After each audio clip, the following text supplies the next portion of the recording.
మీ అందరికీ వందనాలండి. దేవుని కృపను బట్టి, దేవుని ప్రేమను బట్టి మనందరం మరలా ఒకసారి కలుసుకునే అవకాశం దేవుడు మనకు దయచేశాడు. దేవునికి ఘనత మహిమ కలుగును గాక. ఇక్కడ ఉన్నటువంటి మనందరినీ, మీ అందరినీ దేవుడు సమృద్ధిగా దీవించును గాక. Okay, thank you. గత వారంలో చెన్నూరులో ఒక అద్భుతమైనటువంటి సువార్త కూటం జరిగింది. 2 రోజులు. ఈ 2 రోజుల మీటింగుల్లో చక్కటి అంశాన్ని కూడా ఆలోచన చేశాం. మనమందరం కూడా ఒకే కుటుంబం, ఒకే కుటుంబముగా కూడి వచ్చినటువంటి మీ అందరికీ మరొకసారి వందనాలు తెలియజేస్తున్నాను. ఓకే, చాలా సంతోషం. ఈ సమయంలో మనం ఒక విషయాన్ని ఆలోచన చేస్తూ ఉన్నాం. అంశము మానవ, నీ మార్గం ఏది? మానవ, ఓ మనిషి, నీ మార్గం ఎటు? నీ దారి ఎటు? ఏ దారిలో వెళుతున్నావు? ఎక్కడికి వెళుతున్నావు?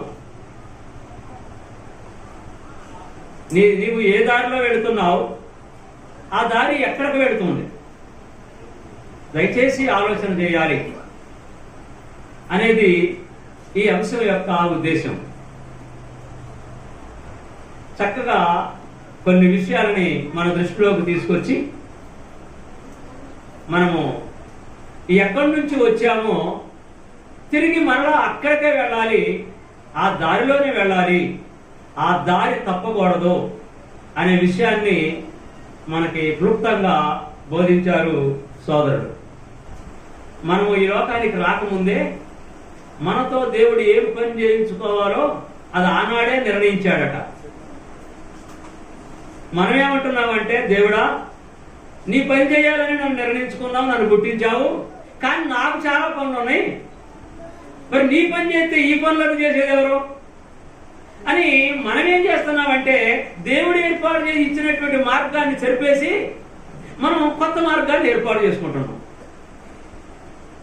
అలాగే మానవులమైన మనం కూడా దేవుడు ఏర్పాటు చేసినటువంటి దారి ఒకటి ఉంటే ఆ దారిని వదిలి మనము సొంత దారులు ఏర్పాటు చేసుకుంటున్నాము, సొంత దారులు చూసుకుంటున్నాం. ఒక దారిని ప్రయాణం చేస్తే విడిపోవటం అంటూ ఉండదు. రకరకాల దారులు ఎంచుకుంటున్నాం కనుక విడిపోతున్నాం, కరుచుకుంటున్నాం, భక్షించుకుంటున్నాం. దేవుని యొక్క ఆత్మ చేత నడిపించబడకపోతే రకరకాల దారులు మనకు వస్తుంటాయి. మనము ఒక 3 వ్యక్తులు ఒక 3 దారులు చూసుకున్నారు. ఒక 3 వ్యక్తులు ఒక 3 దారులు చూసుకున్నారు. ముందు ఆ దారులు ఎలాంటి దారులు? అవి దేవుని దృష్టికి దేవుడు ఏర్పాటు చేసినటువంటి దారి లాంటియేనా? అవునా కాదా? ఈ విషయం కూడా మనము ఆలోచన చేద్దాం. ఒక దారిని ఆలోచన చేద్దాము. ఒక వ్యక్తి ఇది సరైన దారి, సరైన మార్గము అనుకున్నాడట. అంటే కొంతమంది వాళ్ళు ఒక దారిని ఏర్పాటు చేసుకొని ఇది సరైన దారి, ఈ దారి కరెక్టే అనుకుంటున్నారట. మరి సరైన దారి అని వారు అనుకుంటే అది ఆ దారి ఎక్కడికి తీసుకెళ్తుందో అది కూడా మనం ఆలోచన చేద్దాం. ఈ విషయంలోని సామెతల గ్రంథము 14వ అధ్యాయంలో 12వ వచనం దగ్గరకు ఒకసారి మనం వద్దాం. సామెతల గ్రంథము 14వ అధ్యాయము 12వ వచనములో మనం గమనించినట్లయితే వారు అనుకుంటున్నారట ఇది సరి అయిన దారి అని. ఒకరి ఎదుట సరి అయిన మార్గము కలదు, అయితే తుదకు అది మరణమునకు దారి తీయును. అంటే మానవులు ఏర్పాటు చేసుకున్నటువంటి ప్రత్యేకమైనటువంటి దారి ఏదైతే ఉందో ఇదే సరైన దారి అని అనుకుంటున్నారో ఆ దారి ఎక్కడికి నడుపుతుందంట? మరణమునకు దారి తీయును అని అంటున్నాడు.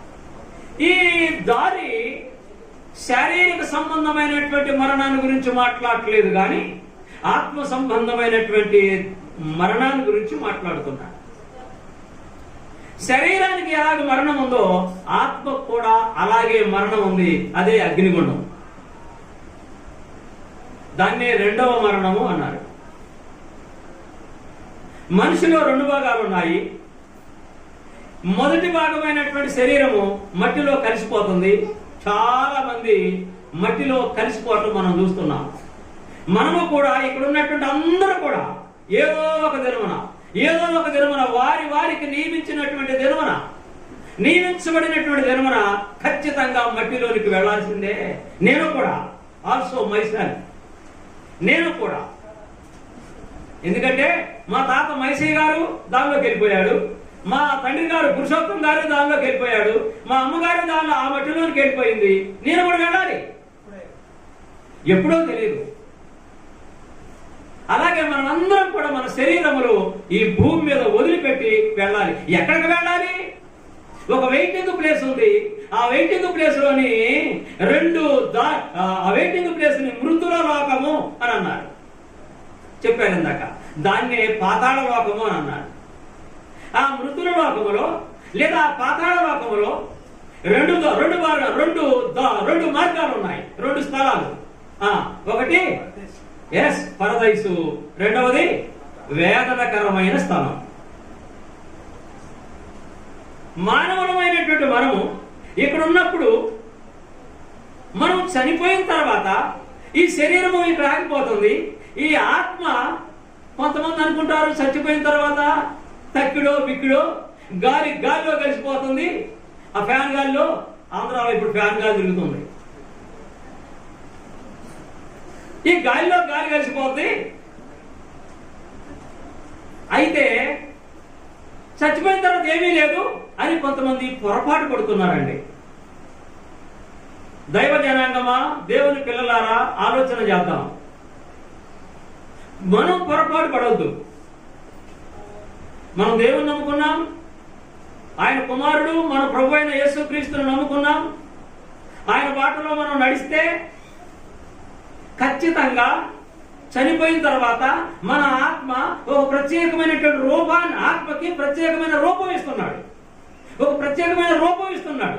ఆ రూపం కలిగినటువంటి ఈ మనిషి, ఇప్పుడు నేను ఎలా ఉన్నానో, నా శరీరము భూమిలోకి వెళ్ళిపోతే నేను మరో ఇలాగే కనపడతాను. కానీ ఈ శరీరం కాదు, ఇలాగే కనపడతాను నేను.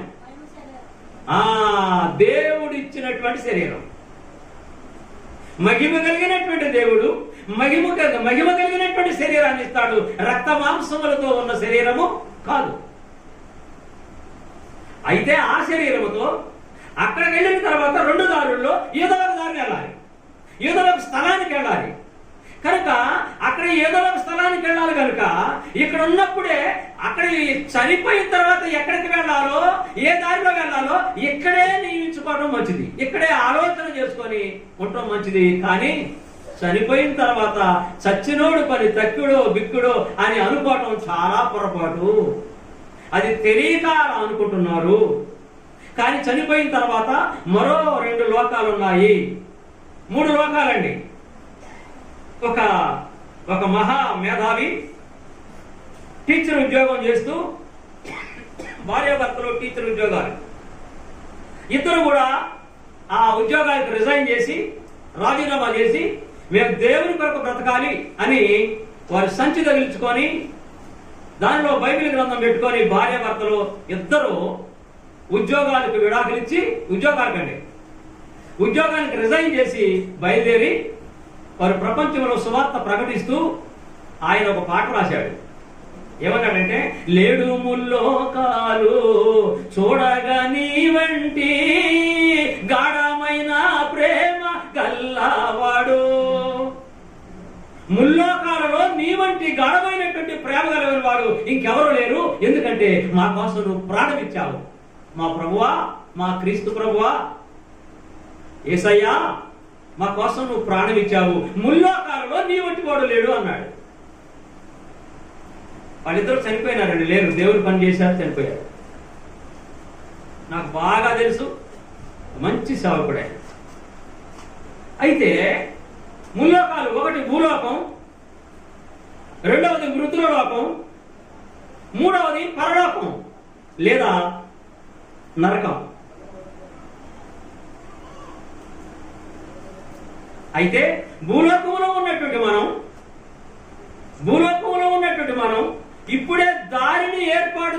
నడవకపోతే, దేవుడు చూపించినటువంటి దారిలో మనం నడవకపోతే, ఆ మార్గంలోనికి వెళ్ళకపోతే, మనము చనిపోయిన తర్వాత దేవుడు ఏర్పాటు చేసినటువంటి 2 స్థలాల్లో వేదనకరమైనటువంటి స్థలానికి వెళ్ళవలసినటువంటి అవసరం ఏర్పడుతుంది. అక్కడ పళ్ళు పొరపట గొరుగుచుందురు, అగ్ని ఆరదు, పురుగు చాలు. చక్కగా గుర్తు చేశారు.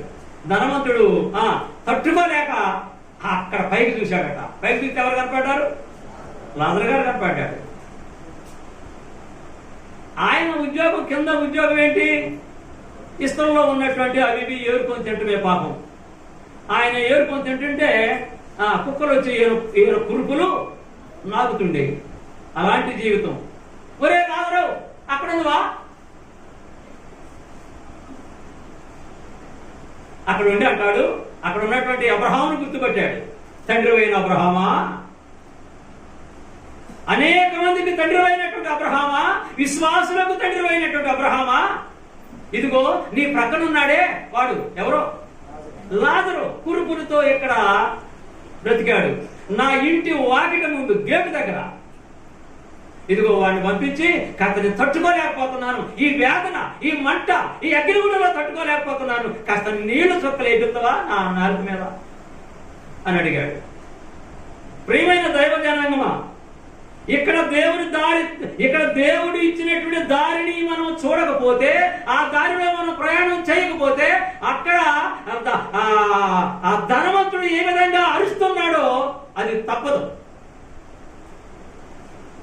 దేవుడు చూపించిన దారిలో నడవకపోతే, ఆయన చూపించిన దారిలో నడిస్తే, లాజరు ఎక్కడికి వెళ్ళాడో అక్కడికి వెళ్తాం. అది వెయిటింగ్ ప్లేసే, ఇది వెయిటింగ్ ప్లేసే. ఎప్పటి వరకు ఉంటారు వాళ్ళిద్దరు అక్కడ? అబ్రహాం దగ్గర చాలా మంది ఉన్నారు, ఇక్కడ ఈ ధనవంతుడి దగ్గర చాలా మంది ఉన్నారు. వీళ్ళు వేదనకరమైన స్థలంలో ఉన్నారు, వారు సంతోషకరమైన స్థలంలో ఉన్నారు. అది పరదైసు. ఎప్పటి వరకు ఉంటారు? యేసు ప్రభు యొక్క 2వ రాకడ వరకు ఉంటారు. ఈ పరదైసులో ఉన్న వాళ్ళు నిత్యమైనటువంటి పరలోక మహాపట్టణంలోకి వెళ్తారు. ఈ వేదనకరమైన స్థలంలో ఉన్నవాళ్ళు దేర్ ఇస్ నో ఎక్స్క్యూజ్. అక్కడ క్షమాపణ పొందే అవకాశం లేదు. అయ్యా నన్ను క్షమించాయా, నేను మార్మల్స్ పొందాయా, అక్కడ నీ దారి తెలుసుకోలేక నేను తప్పుడు అడిగేశాను అయ్యా, ఇప్పుడు క్షమించాయా, ఇప్పుడు నాకు దారి తెలిసింది అని అంటే వర్క్ప్లేస్, అక్కడ అవకాశం లేదు. కాబట్టి ఆ దారి ఏదో ఇక్కడే తెలుసుకోవాలి. ఆ అగ్నిగుండంలో లేదా వేదనకరమైన స్థలంలో, మండుతున్నటువంటి స్థలంలో ఉన్నటువంటి వారు యేసు ప్రభు 2వ రాకడలో నిత్యమైనటువంటి నరకము అగ్నిగుండంలోనికి వెళ్ళగొట్టబడతారు, త్రోసివేయబడతారు. అందుకే ఈ బోధ, అందుకే ఈ బాధ, ఎంత బాధైనా భరించి అక్కడికి వెళ్ళడానికి ప్రయత్నం చేయాలి. దీన్ని ఎరగని వారు మనల్ని తప్పుదారి పట్టిస్తున్నారు. దీన్ని ఎరగని వారు క్రైస్తవుల్ని హింసిస్తున్నారు. దీన్ని ఎరగని వారు క్రైస్తవుల్ని దుర్భాషలాడుతున్నారు. దీన్ని ఎరగని వారు క్రైస్తవుల్ని వీళ్ళేదో వీళ్ళు మాట్లాడుకుంటారని మనల్ని ఎగతాళి చేస్తున్నారు. అనుభవిస్తారు, ఖచ్చితంగా అనుభవిస్తారు. దేవుడు సర్వోన్నతుడు. అలా ఎగతాళి చేసినటువంటి, అలా ఆ దేవుని బిడ్డలను లెక్క చేయలేనటువంటి, దేవుని లెక్క చేయకుండా ఉన్నటువంటి నెబుకద్నెజరు రాజు, ప్రపంచాన్ని ఏలినటువంటి రాజు, బబులోను దేశపు చక్రవర్తి ఎవరైనా నెబుకద్నెజరు. దేవుడు గద్ద దింపి 7 సంవత్సరాలు గడ్డి వేపించాడు, గాడిదలా తిప్పాడు. ఓ గాడిద అని. మనం ఒక లెక్క, మన రాజులు ఒక లెక్క, మన మంత్రులు ఒక లెక్క. దేవునికి వ్యతిరేకంగా ఏం చేసినా, ఎవరు ఏది చేసినా సరే అది దేవుడు తన లెక్క రాసుకుంటున్నాడు, అనుభవిస్తారు. అందుకే ఈ బాధ అనుభవించాల్సినటువంటి అవసరం ఉంది మనకి. అందుకే ఈ బోధ ఎక్కించుకోవాల్సిన అవసరం ఉంది మనకి. దైవ మార్గంలో నడవాల్సినటువంటి అవసరం ఉంది మనకి. ఏ మార్గంలో మనం నడుస్తున్నామో ఆ మార్గం సరైనదేనా? కొంతమంది అనుకుంటున్నారట ఇది సరైన మార్గమే, ఇది సరైన మార్గమే. దృష్టిలో ఇది సరైన మార్గమే అనుకుంటున్నారట. తుదకు అది మరణమునకు దారి తీయును అన్నాడు. ఇక రెండోవాడు, ఈ రెండోవాడు ఒకడు అంటాడట, ఒక మార్గంలో ప్రయాణం చేస్తూ, ఒక దారిలో ప్రయాణం చేస్తూ, ఇది నేను యథార్థంగా ఉన్న యథార్థమైన దారిలో పోతున్నా అన్నాడట. నేను యథార్థమైనటువంటి దారిలోనే పోతున్నాను, నాకు తిరుగులేదు, నా మాట యథార్థం, నా చూపే యథార్థం, నా పనే యథార్థము, అసలు నా లాంటి యథార్థవంతుడు ఇంకెవడన్నా ఉన్నాడో చూపించండి అని అంటాడు అతను. అయితే అతని గురించి దేవుడు ఏమంటున్నాడు? సామెతల గ్రంథం 16వ అధ్యాయంలోకి వద్దాం, 25వ వచనంలోకి వద్దాం ఒకసారి. ఆ వ్యక్తిని గురించి ఎలా ఉంటుంది? యథార్థమైనటువంటి దారి నాది అనుకుంటున్నాడు. దేవుని యొక్క దారిని వదిలిపెట్టి మరొక దారిని వెళుతూ ఇది యథార్థమైనది అంటున్నాడు. ఒకని మార్గము వాని దృష్టికి యథార్థముగా కనిపించును, ఆయనను తుదకు అది మరణానికి చేరును. What is your way? ఎక్కడికి వెళుతుంది దారి? మరణంలోనికి వెళుతుంది. నేను యథార్థవంతుని అనుకుంటున్నావు, నాదంతా యథార్థమే అనుకుంటున్నావు, నా మనసంతా యథార్థమే అనుకుంటున్నావు, నా బ్రతుకంతా యథార్థమే అనుకుంటున్నావు, నా మార్గమే యథార్థం అనుకుంటున్నావు. అది దేవుడు చూపిన మార్గము కాక నువ్వు వేరే మార్గాన్ని ఏర్పాటు చేసుకొని యథార్థమే ఇది అని అనుకుంటే పొరపాటు పడుతున్నావు సోదరి సోదరుడా. మనం పొరపాటు పడతాము ఆ మార్గంలోకి పెడితే. ఆనాడు ధనవంతుడు అదే అనుకున్నాడు, నాకు యథార్థమైన బ్రతుకు అనుకున్నాడు. నేను యథార్థవంతుడు కాబట్టే నాకు దేవుడు ఇన్ని అంతస్తులు మేడలు ఇచ్చాడు, ఇంత పొలాలు ఇచ్చాడు, ఇంత ధాన్యం ఇచ్చాడు, ఇంత ధనం ఇచ్చాడు, ఇంత అందం ఇచ్చాడు, సో నేను యథార్థవంతుడే అనుకున్నాడు. కానీ ఎక్కడికి వెళ్ళాడు ధనవంతుడు? పాతాళములో వేదనకరమైన స్థలంలోనికి వెళ్ళాడు. అయ్యా అయ్యా అబ్రహామా కనికరించయ్యా కనికరించయ్యా అని అరుస్తున్నాడు అక్కడ. అదే అరుపు ఇక్కడ అడిగితే బాగుండేదేమో. ఇక్కడ అరుస్తారు కొంతమంది, ఆ అరుపు కాదు ముఖ్యం. దేవుని కొరకు అంగలార్చడం ముఖ్యం, దేవుని కొరకు ప్రయాసపడటం ముఖ్యం. దేవుని కొరకు కన్నీటితో ప్రార్థన చేస్తే నీ ప్రార్థన అక్కడికి వెళుతుంది. నీ నీ నీ మార్గం ఏంటో దేవుడు చూపిస్తాడు నీకు, ఏ మార్గంలో నడవాలో. అయ్యగారు ప్రార్థన చేస్తారుగా నా కోసం, నేను చేయకపోతే అనుకుంటారు కొంతమంది. అయ్యా నాకు ప్రార్థన రాదులే కానీ కొద్దిగా ప్రార్థన చేయ, నేను ఊరికి పోతున్నా. నువ్వు ప్రార్థన చేస్తే దేవుడు వినడా? అయ్యగారి యాత్ర బాగానే ఉంది, మరి నువ్వు చేసుకోవా? నన్ను అంతా కరెక్టే అనుకుంటున్నాను. ఇది కూడా యథార్థమే అనుకున్నట్టుది కూడా ఇది విఫలమైపోయింది, అది కూడా మరణానికి దారితీస్తుంది. మరొకడు మూడోవాడు అనుకుంటున్నాడు ఇదొక జాతి, ఇదొక రకమైనటువంటి మనుషులు. వీళ్ళు అనుకుంటున్నారు నేను నడుస్తున్నటువంటి మార్గము న్యాయమైనదే, నేను నడుస్తున్నటువంటి మార్గము న్యాయమైనదే. కోర్టులోని లాయర్లు ఉంటారు. ఒక లాయరు ఒక వ్యక్తి ఒక అతన్ని చంపి కోర్టుకు వెళితే చంపిన వాని తరపున ఒక లాయర్ ఉంటాడు, చంపబడ్డ వాని తరపున ఒక లాయర్ ఉంటాడు, చంపిన వారి తరపున ఒక లాయర్ ఉంటాడు. చంపబడ్డ వ్యక్తి తరపున ఉన్నటువంటి లాయరు ఆయన ఏమంటాడంటే, ఈయన చంపబడ్డాడు, ఆయన చంపేశాడు, కక్షతో పొడిచేశాడు, చంపేశాడు. అయ్యా మరి కోర్టు వారు తగిన న్యాయం చేయండి, ఈ చంపబడ్డటువంటి వ్యక్తి యొక్క కుటుంబానికి న్యాయం చేయండి అని ఒక లాయర్ అంటాడు. మరొక లాయర్ అంటాడు, నా క్లయింట్ వాడిని చంపలేదు, పోతూ ఆ కత్తి అట్టిసిరాడు, వాడు చచ్చిపోయాడు. కాబట్టి ఇతనికి శిక్ష ఇస్తే ఇతర కుటుంబం ఆగమైపోతారు. కాబట్టి న్యాయమూర్తులు వారు దయచేసి ఇతను విడుదల చేయాలంటాడు. ఈ లాయర్ ఉద్దేశం ఏంటంటే నాది న్యాయమైన వాదన అంటాడు. ఆ లాయర్ ఉద్దేశం ఏంటంటే నాది న్యాయమైన వాదన అంటాడు. ఏది న్యాయమైందో జడ్జి గారు ఆయన ఆలోచన చేసి తీర్పు తీరుస్తాడు. ఇలాగే ప్రజల్లో కూడా దేవుని పిల్లలు, దేవుణ్ణి ఎరగిన వారి సంగతి అలా ఉంచండి. దేవుణ్ణి ఎరిగినటువంటి మనలోని కొంతమంది ఏమనుకుంటారంటే, నాకు తెలిసిందే న్యాయం, నేను నడిచేదే న్యాయమైనటువంటి దారి, నేను మాట్లాడేదే న్యాయమైనది, నా తలంపులే న్యాయమైనవి, నా ఆలోచనలే న్యాయమైనవి, వాడి ఆలోచనలు కరెక్ట్ కాదు, వాడి రూట్ కరెక్ట్ కాదు, వాడి పద్ధతి కరెక్ట్ కాదు, నేనే న్యాయమైనటువంటి వాడిని, నా ఆలోచనే న్యాయమైనది, ఇదే దేవునికి ఇష్టమైనది అనుకుంటాడు మరొకడు. దీని గురించి కూడా సామెతల గ్రంథంలోని 21వ అధ్యాయంలో ఈ 2వ వచనంలోని భక్తుడు అక్కడ తెలియజేస్తున్నాడు. దైవజనుడైనటువంటి సొలొమోను మహారాజు అద్భుతమైనటువంటి ఆలోచనలు మనకి ఇస్తూ ఉన్నాడు. ఈ విషయాన్ని గమనించుదాం. ఒకడు తనకు ఏర్పరచబడిన మార్గము ఎట్టిదైనను, ఆ మార్గము ఎలాంటిదైనను తన దృష్టికి అది న్యాయముగానే కనపడును.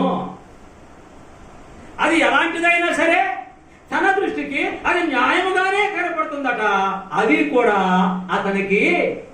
అతనికి మేలు కలుగజేయదు, అది కూడా అతనికి మరణానికి దారి తీస్తుంది అన్నాడు. మనము 3 రకాల మార్గాలని ఆలోచన చేశాము. మొదటిది సరైన మార్గము, రెండవది యథార్థమైన మార్గము, మూడవవాడు న్యాయమైన మార్గము అని.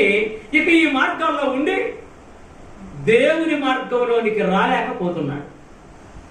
పూర్వకాలంలోని ఇర్మియా ప్రవక్తగా ఉన్నప్పుడు హోషేయ రాజుగా ఉన్నాడు.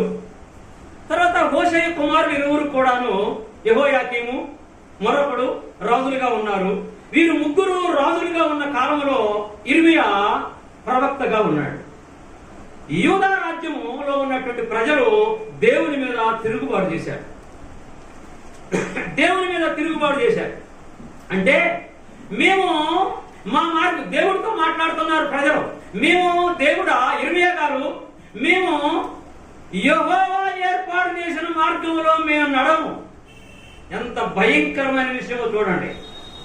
యెహోవా ఏర్పాటు చేసిన మార్గంలో మేము నడము, మేము కొన్ని మార్గాలు ఏర్పాటు చేసుకున్నాము, ఆ మార్గంలో మేము నడుస్తాం, నీకేమైనా అభ్యంతరమా అని ఇర్మియాతో మాట్లాడుతున్నారు. ఏమంటే ఈ మాట అసలు అనొచ్చండి ఈ మాట? మేము కొన్ని దారులు ఏర్పాటు చేసుకున్నాం, యెహోవా మార్గము మాకు మంచిగా అనిపించట్లేదు, కాబట్టి ఇది మాకు నచ్చలేదు, మేము మాకు ఇష్టమైనటువంటి రీతిలో మేము ఆరాధన చేసుకుంటాం, మాకు ఇష్టమైన దారిలో మేము వెళతాం అని వారు ఇర్మియాతో మాట్లాడుతున్నారు. పైగా మాకు ఒక దేవత ఉన్నది, ఆకాశరాణి. ఆ దేవత పేరేంటి? ఆకాశరాణి. ఏ రాణి? రాణి అనే పేరు ఉన్న వాళ్ళు నేనేమంటలేదమ్మా, ఆమె ఆకాశరాణి అట. మరి భూలోక రాణులు ఉన్నారేమో. ఆకాశరాణి అనేటువంటి ఒక దేవత ఉన్నది, మేము ఆ దేవతకు పూజ చేసుకోవాలి, ఆ దేవతకు మేము మొక్కుకోవాలి, ఆ దేవతకు మేము అన్ని అర్పించాలి, సమర్పించాలి, పిండొంటలు ఉండాలి, తెగయ్యాలి, నరకాలి, రక్తాన్ని చిందించాలి, ఇవన్నీ చెయ్యాలి మేము అని అంటున్నారు. ఇర్మియా గారు మాట్లాడుతుంటే చూద్దాం ఒకసారి. ఇర్మియా గ్రంథం 44వ అధ్యాయంలో పొందాం ఒకసారి. ఇక్కడ దీన్ని టచ్ చేసి ఇర్మియా గారిని, ఇక్కడ యూదా రాజ్యంలో ఉన్న ప్రజల్ని, దేవుని ప్రజలు, ఏమండి వీళ్ళు దేవుని ప్రజలు, వీళ్ళు అన్యులు కాదండి, దేవుని ఎరగని వారు కాదు, దేవుని ప్రజలు. వీళ్ళు మాట్లాడుతున్నారు. ఒకసారి చూద్దాము. 44వ అధ్యాయంలోని 17వ వచనంలో 15వ వచనం ఒకసారి గమనించుదాం. 17వ వచనం. మేము నీతో చెప్పిన సంగతులన్నిటినీ నిశ్చయంగా నెరవేర్చబోతున్నాం. మేము మా పితరులను, మా రాజులను, మా అధిపతులను యూదా పట్టణములోను యెరూషలేము వీధుల్లోను చేసినట్లే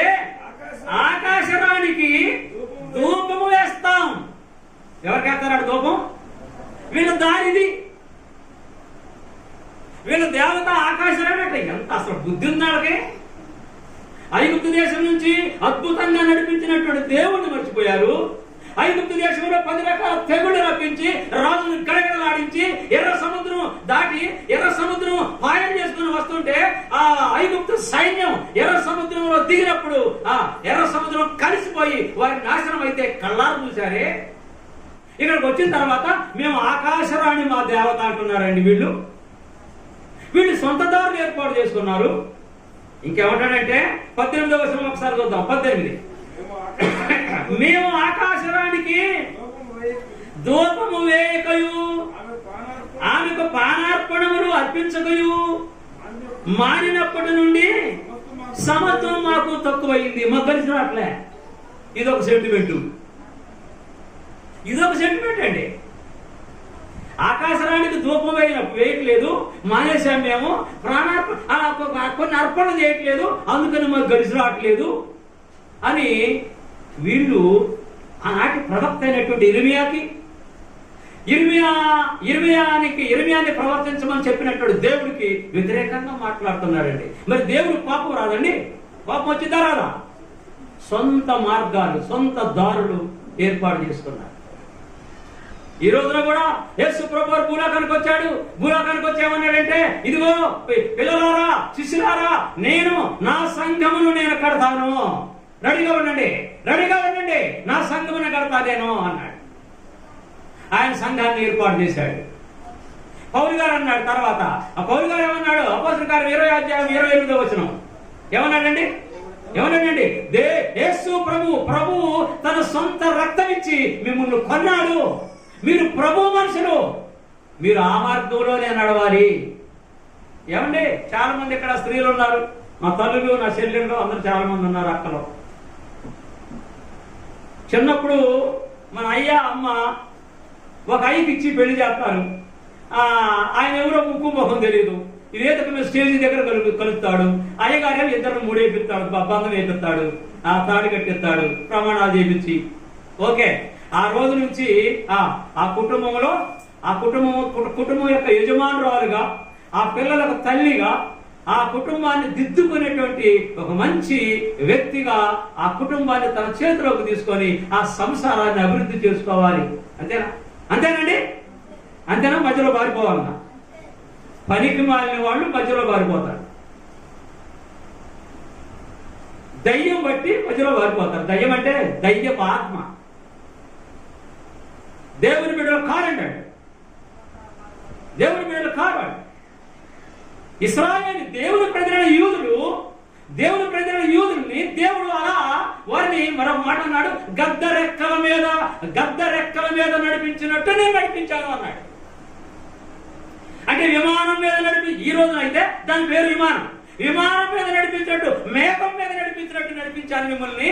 అద్భుతమైన రీతిలో కనాను దేశం చేర్చాను మిమ్మల్ని. చేరిస్తే వీళ్ళు ఏమన్నారు? మా మార్గాలు వేరే ఉన్నాయి, మా దేవత ఆకాశరాణి, మేము ఆమెకే పూజ చేస్తాం, ఆమెకే కొబ్బరికాయలు పడతాం, ఆమెకే బలిస్తాము, ఆమెకే పూజ చేస్తాము, ఆమెకే ధూపం వేస్తాము, ఆమెకే నైవేద్యం వేస్తాము అని వీళ్ళు అంటున్నారు.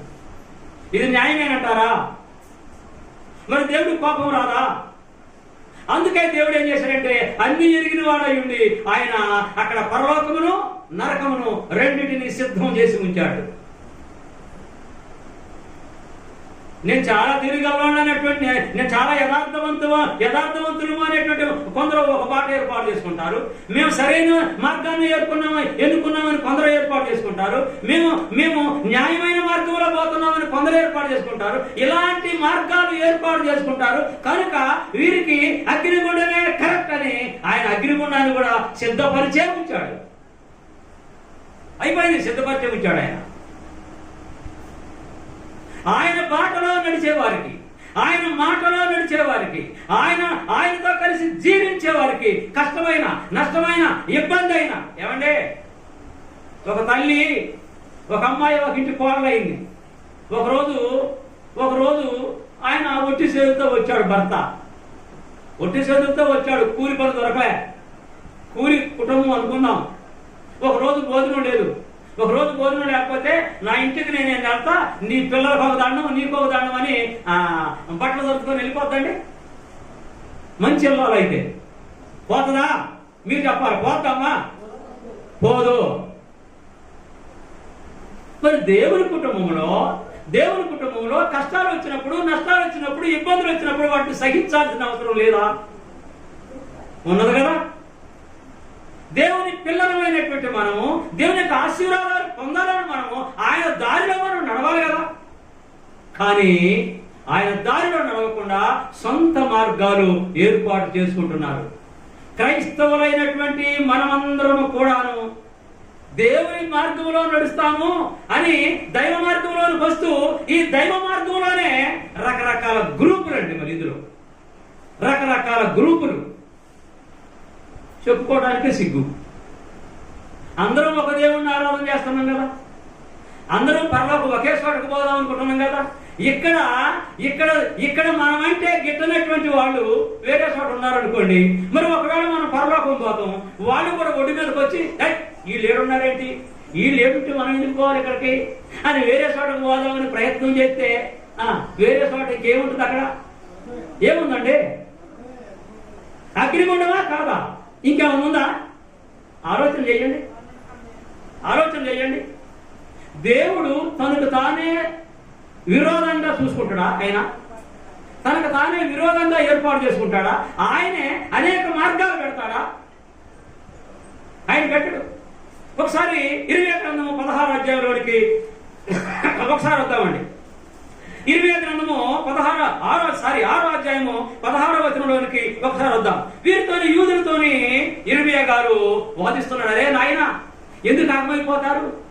ఎందుకు నాశనం అయిపోతారు? దైవ మార్గంలో నడవండి నాయన, దైవ మార్గంలోకి రండి, దేవుని మార్గంలోకి రండి, ఆగమైపోకండి. అయ్యో భయంకరమైన రీతిలో మీరు ఆగమైపోతారు రండి అని ఇర్మియా మొత్తుకుంటున్నాడండి. 6వ అధ్యాయంలో 16వ వచనంలోనికి ఒకసారి వస్తే ఆయన దేవుడు అంటున్నాడు, అంటే ఇర్మియా గారి ద్వారా దేవుడు మాట్లాడుతున్నాడు. ఏమని మాట్లాడుతున్నాడు చూద్దాం. అక్కడ యెహోవా ఎలాగ సెలవిస్తున్నాడు, ఇదిగో ప్రజలారా, ఇదిగో ఈ మార్గములో ఆ సెంటర్ లో నిలిచి ఉండి చూడండి, పురాతన మార్గాలను కూడా పరిశీలన చేయండి. ఏ దారి కరెక్ట్ ఉందో చాలా దారులు ఉన్నాయి. ఏ దారి కరెక్టో ఆలోచన చేయండి. దేవుడే మాట్లాడుతున్నాడు ఇర్మియా గారి ద్వారా. దేవుడే మాట్లాడుతున్నాడు. పురాతన మార్గాల్ని పరిశీలన చేయండి, ఇప్పుడు మార్గాల్ని పరిశీలన చేయండి. ఆ దారులు ఎలా ఉన్నాయో, ఈ దారులు ఎలా ఉన్నాయో, ఏ దారిని పోతే క్షేమంగా వెళ్తారో ఆలోచన చేయండి అని అంటున్నాడు. అందరం కలిసి మంచి దారిలో పోదామని మొన్న శంషాబాద్ విమానాశ్రయంలో విమానం ఎక్కడానికి పోయినారట జనం. విమానం ఎక్కడానికి పోతే అక్కడ ఒక చిరత కూలి వచ్చిందట. నిన్న పేపర్లో వచ్చింది. చిరత కూలి వచ్చి మొత్తం అందరిని చంద్రవందరం చేసింది. ఎలాంటి చిరత కూలే మా ఊరు వచ్చింది. మా ఊరు అంటే వాడకాలు వచ్చింది. ఎప్పుడంటే 1978లో వచ్చింది. నేను రాజమండ్రిలో బైబిల్ ట్రైనింగ్ లో ఉన్నాను. ఆ 78లో వచ్చింది. చిరత కూలి మొత్తం మీద ఆ రోజున 8 మందిని కలిసింది. 8 మందిని కలిసింది. ఆఖరికి పాపం చచ్చిపోయింది, చంపేశాక. చిరత కూలి వస్తే శిఖాకే. చిరత కూలి లాంటి దారుణ పనులు ఉన్నాయి. అవి నాశనానికే కానీ అది దేవుని మార్గము కాదు, అది దేవుని దారి కాదు. కనుక దేవుడు ఏమంటున్నాడంటే మార్గములో నిలిచి చూడండి, పురాతనమైన మార్గములు ఆలోచన చేయండి. ఏ మార్గం మంచిదో ఆలోచన చేయండి, మీకే వదిలిపెడతా. ఆనాడు ఆదాముకి అవ్వకుండా ఇదే మాట చెప్పాడు, ఇదిగో మంచి, ఇదిగో చెడు. ఈ చెట్టు పండు తింటే మీరు చచ్చిపోతారు, మిగతా చెట్టు పండు తింటే మీరు సావరు అని చెప్పాడు. ఆదాము ఎన్నాడు, అవ్వమ్మ ఎన్నది. చాలా కాలం అలా ఉన్నారు. అవ్వమ్మ కొంచెం పెడకేసింది. ఎప్పుడు 3వ వాడు వచ్చి చెప్పినప్పుడు అవ్వమ్మ ఆలోచనలో పడ్డది.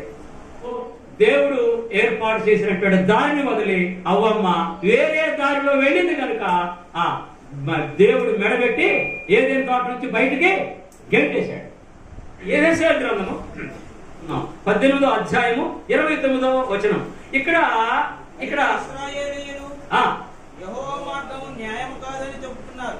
ఆనాడు ఇశ్రాయేలు దేవుని ప్రజలు ఏమంటున్నారంటే యెహోవా మార్గము న్యాయమైంది కాదు అంటున్నారు. ఎంత పిచ్చి ముదిరిందండి వాళ్ళకి. ముదిరిందా లేదా? ఎవరి మార్గము న్యాయమైంది కాదట? యెహోవా మార్గము న్యాయమైంది కాదు, మేము అందులో నడుచుకోము. ఎంత భయంకరమైనటువంటి పరిస్థితిలో ఆనాటి దేవుని ప్రజలు ఉన్నారో ఆలోచన చేయాలి. ఆనాడు యెహెజ్కేలు వారికి ప్రవక్తగా ఉన్నాడు. యెహెజ్కేలు ప్రవక్తగా ఉన్నటువంటి సమయంలో ఆ రాజుల కాలంలోని ప్రజలు దేవుని మీద తిరుగుబాటు చేశారు. మేము యెహోవా మార్గంలో నడుచుకోము, మేము అందులో నడుచుకోము. ఇర్మియా ప్రవక్త కాలంలోని ఏమన్నారు వీళ్ళు? మాకు ఆకాశరాణి అని ఒక దేవత ఉంది, ఆ దేవతనే పూజించుకుంటాము అన్నారు. వీళ్ళు ఏమంటున్నారు? మేము యెహోవా మార్గంలో నడుచుకోము, మేము అందులో నడుచుకోము. ఆయన మార్గము న్యాయమైంది కాదు. ఎందుకు? చుట్టదాగొద్దు అంటాడు, ఇది నచ్చదు మనకి. అబద్ధం ఆడవద్దు అంటాడు, పొద్దున్న లేగితే అబద్ధం ఆడాలి, ఇది నచ్చలే. దొంగ చూపు చూడవద్దు అంటాడు, ఇది నచ్చట్లే. ఇంకేయో చాలా ఎన్ని అడచెప్పాను, ఇవన్నీ చాలా మంది దేవుడికి ఇష్టమైనవి. ఇవన్నీ కూడాను వీళ్ళకి నచ్చట్లేదు, వీళ్ళకి నచ్చట్లే. అందుకని ఏమంటారంటే యెహోవా మార్గము అది ఖచ్చితమైన మార్గము, మేము అందులో ఖచ్చితంగా ఉండలేము, మేము ఖచ్చితంగా ఉండలేము. క్రీస్తు సంఘం అంటే ఖచ్చితంగా బోధ చేస్తారు, ఖచ్చితంగా ఉండాలంటారు, మారు మనసు పొందండి అంటారు, తప్పులు ఒప్పుకోండి అంటారు, పాపాలను విడిచిపెట్టాలంటారు, డ్యాన్స్ వేయొద్దు అంటారు, నాట్యం వేయొద్దు అంటారు, అవన్నీ కొట్టొద్దు అంటారు. అది నాకు బాగలేదండి క్రీస్తు సంఘం. యెహోవా యేసు ప్రభువా నువ్వు కడితే కట్టిన గారి సంఘము అది వద్దయ్యా మాకు. నువ్వు కావాలా, కానీ నువ్వు కట్టిన సంఘం మాకు వద్దు. నువ్వంటే మాకు ఇష్టమే, ఎందుకంటే శిలువలో రక్తం చెందించు నువ్వు, కానీ నువ్వు కట్టే సంఘం అది మాకు వద్దయ్యా. ఇది ఎలా బాగుందండి? ఆయన ప్రాణం పెట్టింది, రక్తం చిందించింది దానికోసమే కదా. నేను ప్రాణం పెట్టింది దానికోసమే, నేను రక్తం చిందించింది దానికోసమే. ఆ రక్తంలో మిమ్మల్ని కడిగి నా బిడ్డలుగా, నా పిల్లలుగా, నా బిడ్డలుగా చేసుకుంటున్నాను. నా సంఘముగా, వారసులుగా నేను ఎక్కడున్నానో అక్కడికి మిమ్మల్ని తీసుకెళ్ళటం కొరకు మీకోసం నేను ప్రాణం పెట్టాను. వాళ్ళందరూ పడుతుంటే నేను నోరు మెదపలే. మేకులు పడుతుంటే, అరిచేతుల్లో మేకులు పడుతుంటే నేను వారికి దూషించలే, నోరు మెదపలే. ముళ్ళ కిరీటం మళ్ళీ తలలో పెట్టి ఆ శుద్ధి తీసుకొని పడుతుంటే, రక్తము చిందుతుంటే నేను నోరు మెదపలే. మీకోసం మిమ్మల్ని కూడా నాతో పాటు పరలోకంలో ఉంచుకోవటం కోసం నేను ఆ శ్రమ పడ్డా మీకోసం. కాళ్ళలో మేకులు దించుతుంటే నేను వాళ్ళని ఏమనలేదు. కారణం ఏంటంటే మీ కొరకు మీరందరూ నా మార్గంలో నడవాలి, మనమందరం కూడా దైవ మార్గంలో పరలోకానికి వెళ్ళాలి. ఇందుకే మీకోసం ప్రాణం పెట్టాను, మీ కొరకు పవిత్రమైన పరిశుద్ధమైన పాపము లేని రక్తం చిందించాను. మీరు నా సంఘముగా ఉండండి, మీరు నా బిడ్డలుగా ఉండండి, మిమ్మల్ని యాజకులుగా చేస్తాను, రండి నా దగ్గరకి అంటే. ఆనాటి ప్రజలు ఏమన్నారు? యెహోవా మార్గము మాకు నచ్చలేదు. మరి ఏది నీకు నచ్చిన మార్గము? అది మరణానికి దారితీస్తుంది. నీ దృష్టిలో యథార్థంగా ఉన్న మార్గము అది మరణానికి దారితీస్తుంది. నీ దృష్టిలో న్యాయమైనటువంటి మార్గం ఏదైతే ఉందో అది మరణానికి దారితీస్తుంది. నీ దృష్టిలో సరైనదిగా ఏదైతే ఉందో అది ఆ మరణానికి దారితీస్తుంది. యేసు ప్రభు అన్నాడు, నేనే మార్గము. యోహాను సువార్త 14:6 నేనే మార్గము, నేనే మార్గము, రండి. నేను మంచి గొర్రెలకు మంచి కాపరిని, నేను గొర్రెలకు మంచి కాపరిని. మంచి కాపరి తన గొర్రెల కొరకు ప్రాణం పెడతాడు, అలాగే నేను మీ కొరకు ప్రాణం పెట్టాను, రండి నా దగ్గరకి అంటున్నాడు ఆయన.